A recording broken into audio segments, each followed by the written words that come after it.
नमस्कार। आज हम एक बहुत दिलचस्प स्रोत पर बात करने वाले हैं। ब्रह्मचर्य आंतरिक शक्ति का जागरण से कुछ अंश।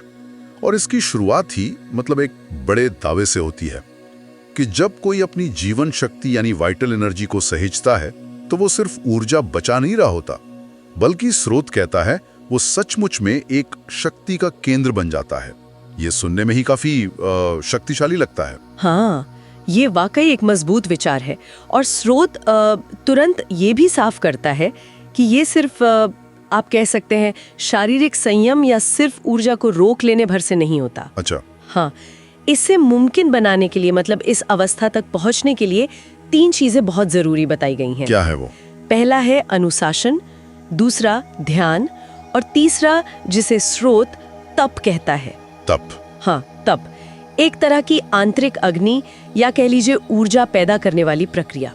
तो ये कोई निष्क्रियता नहीं है, बिल्कुल नहीं। ये एक सक्रिय साधना है।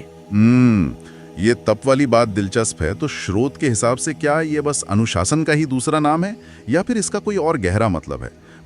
क्या ये उस सहेजी हुई ऊर्जा को बदलने में, ट्रांसफॉर्म करने में कोई खास भूमिका निभाता है? देखिए, स्रोत इसे सिर्फ अनुशासन से ज्यादा बताता है। तप को एक ऐसी आंतरिक गर्मी या ऊर्जा पैदा करने वाली प्रक्रिया के तौर पर देखा गया है जो रूपांतरण के लिए ट्रांसफॉर्मेशन के लिए एक कैटलिस्ट का काम करती है।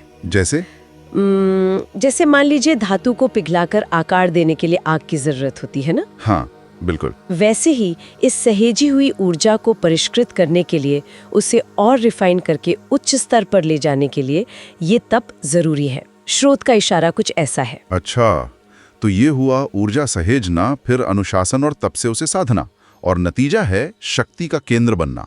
पर ये शक्ति का केंद्र है क्या? स्रोत इसे कैसे समझाता है?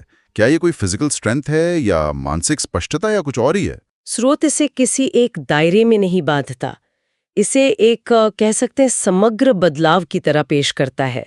शक्ति का केंद्र बनने का मतलब शायद सिर्फ शारीरिक ताकत नहीं है, बल्कि उससे कहीं ज्यादा गहरा है।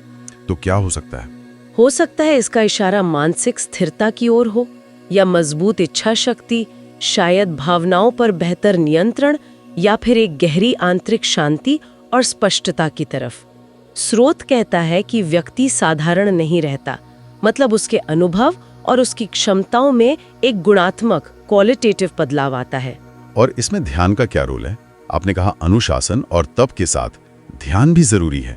ये कैसे मदद करता है इस पूरी प्रक्रिया में? हाँ, ये एक बहुत महत्वपूर्ण बिंदु है। यहाँ स्रोत के अनुसार ध्यान सिर्फ मन शांत करने का तरीका भर नहीं है।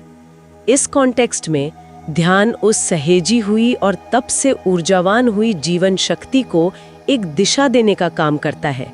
उसे केंद्रित करने और उसे और ज्यादा परिष्कृत करने का एक औजार है। अच्छा, आप समझ रही हैं, बिना ध्यान के ये ऊर्जा शायद बिखर सकती है या सही दिशा में नहीं लगेगी, लेकिन ध्यान उसे एकाग्र करके उस दिव्य क्षमता को खोलने में मदद करता है जिसका जिक्र स्रोत बार बार करता है। आपने दिव्य क्षमता यानी डिवाइन पोटेंशियल का जिक्र किया, और स्रोत ये भी कहता है कि ये अभ्यास जीवन शक्ति को उच्च स्तरों पर ले जाता है। स्रोत के मुताबिक इन उच्च स्तरों का क्या मतलब है? और ये दिव्य क्षमता क्या है जिसे खोलने की बात हो रही है? क्या ये कोई सुपर पावर जैसी चीज है? उच्च स्तरों का मतलब शायद ऊर्जा की गुणवत्ता में बदलाव से है। ये सिर्फ ऊर्जा की मात्रा बढ़ने की बात नहीं है, बल्कि उसके ज्यादा सूक्ष्म, ज्यादा प्रभावी होने की बात है। ये चेतना के स्तर पर बदलाव ला सकता है, जैसे ज्यादा रचनात्मकता या गहरी समझ या जीवन के प्रति एक ज्यादा जागरूक नजरिया। और दिव्य क्षमता को शायद अलौकिक शक्तियों के बजाय व्यक्ति की अपनी जो सर्वश्रेष्ठ संभावनाएं हैं उसके शिखर को छूने के रूप में समझना ज्यादा सही होगा। यानी वो सर्वश्रेष्ठ बनना जो वो बन सकता है, अपनी जो आंतरिक शक्तियां हैं उनको पूरी तरह से जगाना। तो अगर कोई इस रास्ते पर चलने की सोच रहा है तो स्रोत का जो संदेश है वो ये लगता है कि ये सिर्फ किसी चीज से परहेज करना या खुद को रोकना भर नहीं है। ये तो एक सक्रिय, एक रचनात्मक प्रक्रिया है अपनी ही ऊर्जा को रूपांतरित करने की। बिल्कुल सही समझा आपने। स्रोत इसे एक कठिन लेकिन बेहद फायदेमंद यात्रा की तरह दिखाता है। ये खुद पर काम करने का, अपनी ऊर्जा को समझने का और फिर उसे अनुशासित तरीके से दिशा देकर अपनी सोई हुई क्षमताओं को जगाने का मार्ग है।